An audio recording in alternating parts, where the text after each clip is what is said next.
15ஆம் தேதி அக்டோபர் மாதம் செவ்வாய்க்கிழமை. கலாத்தியர் புத்தகம் 5வது அதிகாரம் 1 6 உள்ள இறைவசனங்கள். அதில் சிறப்பாய் முதல் வசனம், கிறிஸ்து அடிமை நிலையிலிருந்து நம்மை விடுவித்து நமக்கு உரிமை வாழ்வை அளித்துள்ளார். அதில் நிலைத்திருங்கள். மீண்டும் அடிமை தளத்தை என்னும் நுகத்தை உங்கள் மீது ஏற்றுக்கொள்ளாதீர்கள். இந்த நுகம் அடிமைத்தன்மை எப்பொழுது கீழ்ப்படியாமல் பாவம் செய்துவிட தேவனுடைய மகிமையை விட்டு விலகி போய்விட்டது. ஆகவே நுகத்தை தன் மீது ஏற்றுக்கொண்டார். ஆகவே நமக்கு கிறிஸ்து நமக்காக பாடல்கள் பட்டு மரித்து சாபத்தை தன் மீது சுமந்து கலாத்தியர் 3:13 சட்டத்தின் சாபத்தில் விடுவித்த அவர், இதோ நாம் அந்த உரிமை வாழ்விலே நாம் என்ன செய்ய வேண்டும்? நிலைத்திருக்கணும். Abiding in his presence.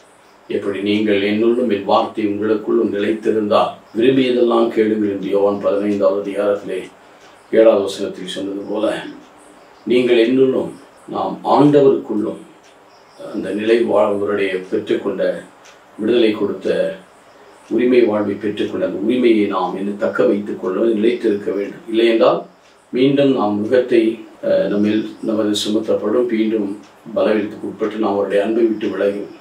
நம்மை நுகத்தை எல்லாம் அகற்றி நுகத்தின் தடியை உடைத்தெறி நம்மில் இருந்த பாரத்தை எல்லாம் நீக்கி போட்டு இது நாம் விடுதலை பெற்ற மக்களாக இருக்கிறோம். ஆகவேதான் எங்கு ஆவி உண்டோ அங்கு விடுதலை உண்டு. எங்கு சத்தியம் உண்டோ, கடவுளுடைய வார்த்தை உண்டோ, கடவுளுடைய பிரசனம் உண்டோ, அங்கு விடுதலை உண்டு. நாம் விடுதலையின் மக்கள். We are not children of slaves. Israel எகிப்தியர்கள் அடிமைகளாக இருந்தது போல நாம் உரிமை பெற்ற மக்களாக இருக்கிறோம். மீண்டும் அந்த நுகத்தை நம் மீது ஏற்றுக்கொள்ளாமல் என்னுடைய இயேசு சொன்னது போல, பாரம் சுமந்து சோர்ந்து போன எல்லாரும் என்னிடமார். Learn from me that I am gentle only in heart. மத்தேயு 11:29. என்னுடைய நுகம் இனிது, என்னுடைய சுமை எளிது. அவருடைய நுகம் இனிது, சுமை எளிது. மனத்தாழ்ச்சியும் சாந்தம். மனத்தாழ்ச்சி என்பது நம்மை விரும்பிப்படுத்தும். சாந்தம் பொறுமையோடு ஆண்டவருக்குள் காத்திருந்து நாம் அவரை ஆதாயிக்கும் போது நம்முடைய தடைகள் எல்லாம் தூக்கி எறியப்படும். முகமெல்லாம் அகற்றப்படும்.